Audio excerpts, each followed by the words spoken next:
All right, in this video, I'm going to talk about working with advocacy data using AI and some ideas for how to use some fairly simple tools or easy to use tools, they're not simple, to better connect and engage with nonprofit advocates and supporters. In this example, I'm going to be working with Google Sheets, trying to get some data into Salesforce and using Gemini within Google and Replit to push the data into Salesforce. There's a ton of different ways that you can do this, and these are just some tools that I think highlight some pretty interesting things that are going on, and I'll talk a little bit about some of the benefits and trade-offs with each of them. My example use case here is Marshall Mountain. So this was a privately held ski area that went defunct just on the outskirts of Missoula here. And there was a community initiative to have the city buy it and become a public space. That succeeded, which is awesome. So it's a local resource here. Part of the campaign included a public comment period. And so in this example, I've used AI, not Gemini, which it's not that great at doing, but I used some other tools to generate this sample spreadsheet.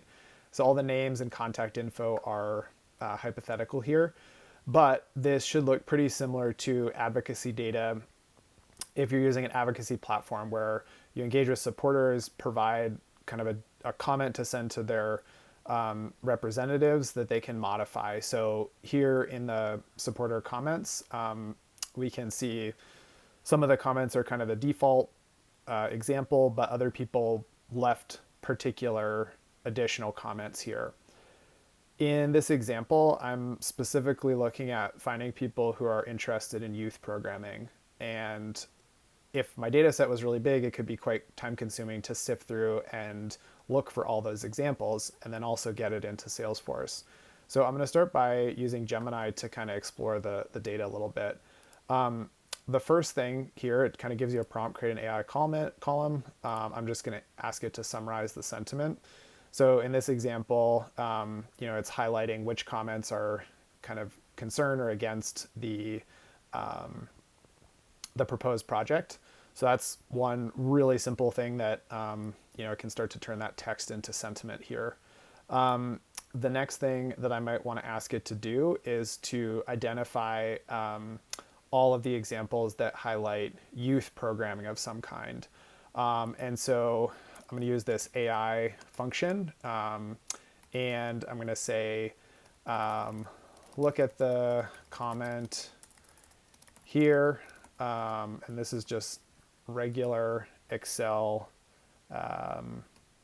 syntax, and indicate whether it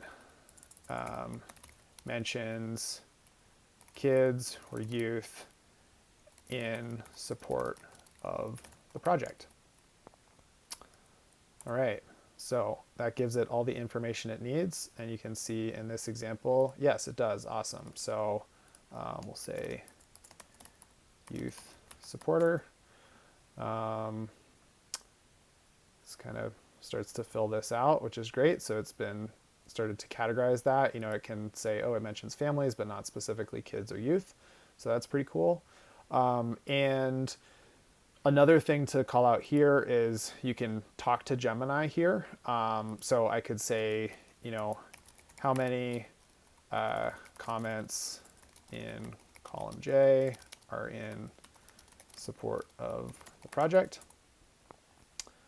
Take a second to parse through that. It's 13 that support it. Great. You can also ask it to populate columns here with information like this, which can be good for creating formulas. It tends to not work quite as well as the AI function itself, and sometimes it creates its own table, but we can give it a try. So look at column J. If it mentions kids or youth programming of some kind in support of the project, indicate so in column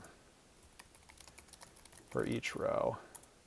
So we'll see if it updates column M. Sometimes it creates a new table, and let's see. So yeah, in this case, it kind of gave us a new table. So I'm not going to run through that. Sometimes this will actually update the column. You can prompt it again, but this AI function works pretty well. So now that we have our use supporter comments, and there's a lot of other things to explore here, but for sifting through these comments, advocacy comments are an example that could be really relevant to nonprofits for parsing through the data.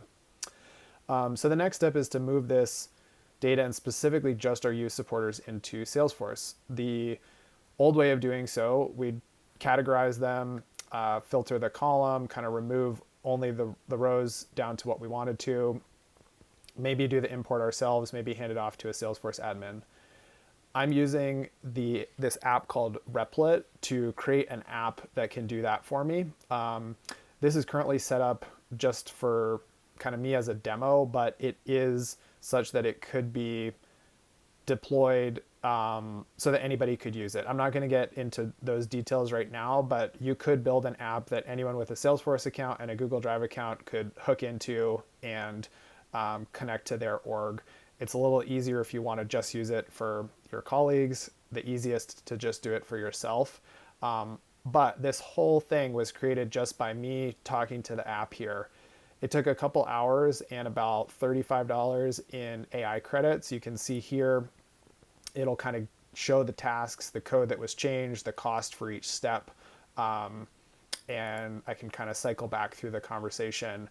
But what I get here is something that lets me connect to a Salesforce org and to my Google Drive.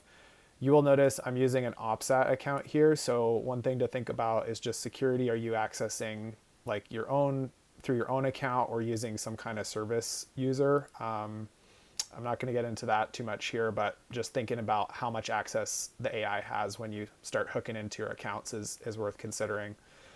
But without any more talking about the under the hood stuff, we'll start to use this tool. So the first thing is that it's hooked up to Google. So it just gives me what spreadsheets do I want to load. So these are all the spreadsheets that are in my Google Drive. This one's at the top. This was used the most recently. So I'm just going to grab that.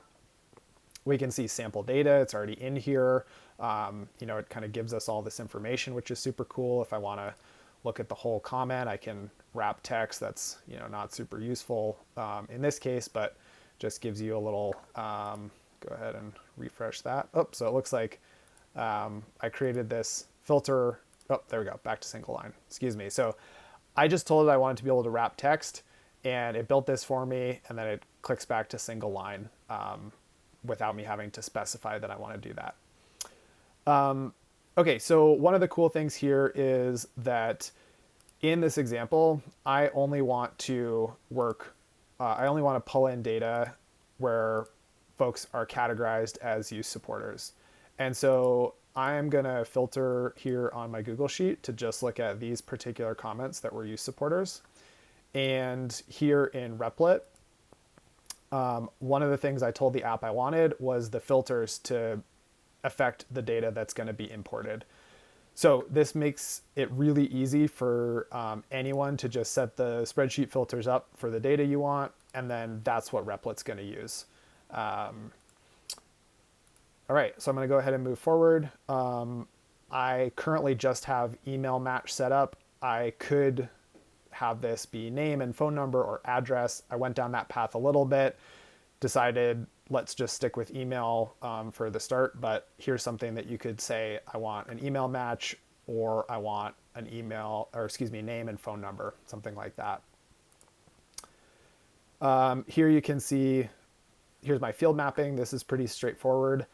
I told it that I wanted some flexible and smart mapping. So you can see street, it kind of guesses that this is all our mailing street. It can turn cell into mobile phone. It doesn't need to be exact. I can override this, to business phone or something like that if I wanted to, but just reduces the chance of error and the work of setting it up. And this was me just saying, hey, I want the app to make a smart guess about what the column is and try to match on Salesforce. And that's all I had to say. And this is what it created.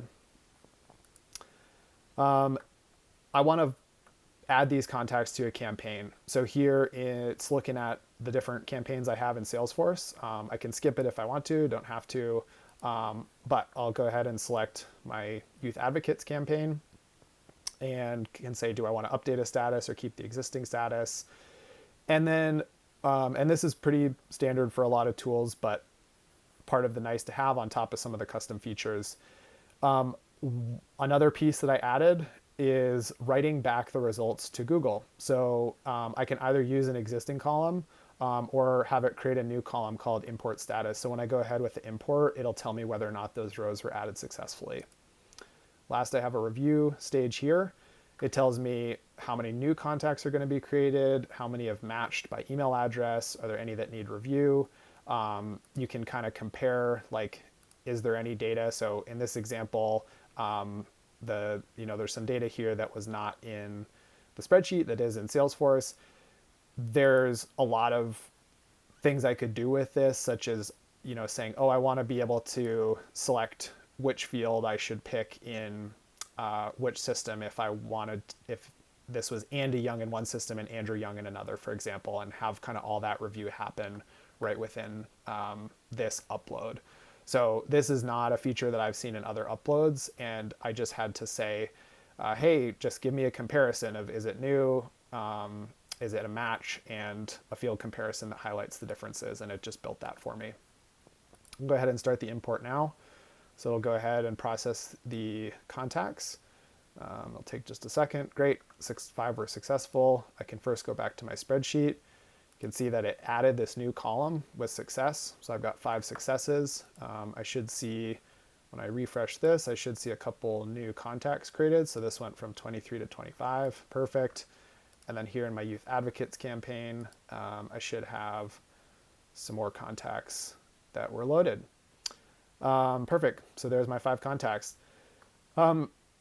So on the whole, I think we're using a couple different tools here, using Gemini to parse through the data on the spreadsheet, and then using Replit to say, hey, what would a really good user experience be for uploading data from spreadsheets into Salesforce? And I was able to just talk it through and describe, this is what I want to make that happen, and I can refine it and build it out myself. So hopefully this gives you some ideas for how to use your own AI tools to start to analyze and really activate your advocacy data.